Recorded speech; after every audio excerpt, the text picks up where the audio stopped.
Hi everyone! So today I'll be showing you guys a speed paint of a draw this in your style that I'm doing on Instagram and Twitter.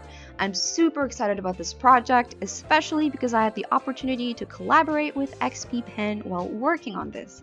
They so generously sent me the Artist 12 Pro and I'll be reviewing it along with the speed paint. There'll be an art raffle by the end of this video, so stay tuned for that. Before we jump into the speed paint, I wanted to do a little unboxing of the package I received from XP Pen. They sent me the Line Friends edition, as you can see by the mascots on the box.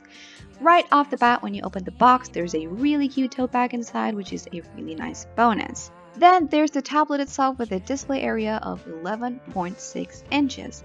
There's also some line stickers there by the corner if the camera could just focus. Hello, thank you very much.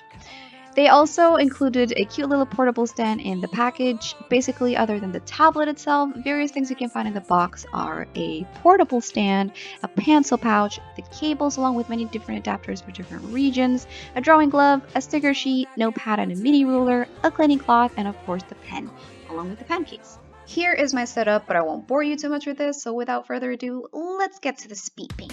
So here I already had a sketch all set up of my witch OC, so that's what I'll be using for the speed paint. I've been meaning to do a DTIYS for a while now, and since XP Pen gave me the honor to collab with them, I thought, hey, why not do both and add an art raffle into the mix? A few things I'll be talking about during the speed paint are the pros and cons of the tablet and a little bit about my witch OC. So I just want to make it clear first that the Artist 12 Pro is a display tablet, which means that it requires a PC to run and it cannot run by itself. Here are some of the pros that I can point out while using this tablet. With the help of its 3-in-1 cable, it can run without having to be plugged into a power source, which is a really good plus point for me who do not have the required brain cells to operate too many cables at the same time. Setting everything up was also pretty easy with no driver malfunctions whatsoever. The pen has no battery, so it requires no charging, and you can find 8 extra nibs in the pen case, which I know will be very useful since I have gone through quite a few pen nibs for my previous tablets. The grip is really nice and the sensitivity is quite good, though I'll be talking about that a little bit more later on. Something that genuinely surprised me was how good the color accuracy was on the tablet screen when I compared it to the display on my laptop screen. I'll be showing a footage of the comparison at the end of the video so you can see what I mean, but basically I didn't really have to calibrate the temperature or anything to achieve this, so this was a really big plus point for me. The tablet has an anti-glare screen, and although the white haze is there, it's not very noticeable when you're drawing on it. It also gives the screen a nice paper-like texture, which if you're like me is something I prefer when drawing on a tablet. Basically, for a display tablet of this size that you can get for only $250, it has a lot of good qualities that could really drive the competition in the market of display tablets. However, like many other things in life, it does not come without its flaws. Something that I do want to note, as mentioned previously, is the sensitivity of the pen. Now, disclaimer here, the only thing reminiscent of a display tablet that I've ever used is the iPad Pro, so I'm not very familiar with the sensitivity standards of a display tablet, but I can say that you do need to put a bit of a pressure on the pen to create a line, even after calibrating it manually. Now, this was pretty troublesome for me as I tend to do lines a bit on the softer side, but after a few hours of using the tablet, I kind of got used to it, though at the end of the process, it did put a bit of a strain on my wrist. If you're the type of a person who does lines more on the bolder side though, I assume that this will not be a problem for you.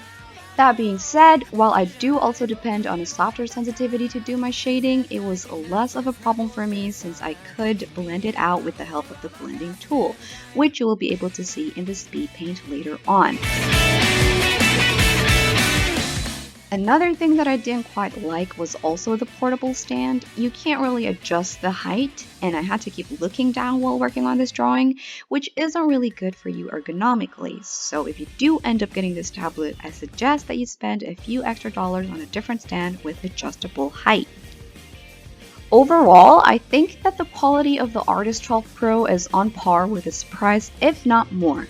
As someone who can't really afford to spend more than $500, let alone $1,000 on a display tablet, I can say for sure that this is a really nice alternative to all the high-end tablets in the market. Though you could still do with some more improvements, if you're just starting out with digital art and looking to get your first display tablet without having to empty your entire bank account, this is the tablet for you. Now, this is still a speed paint for a DTIYS challenge, so I do want to talk a bit about my OC here in the drawing.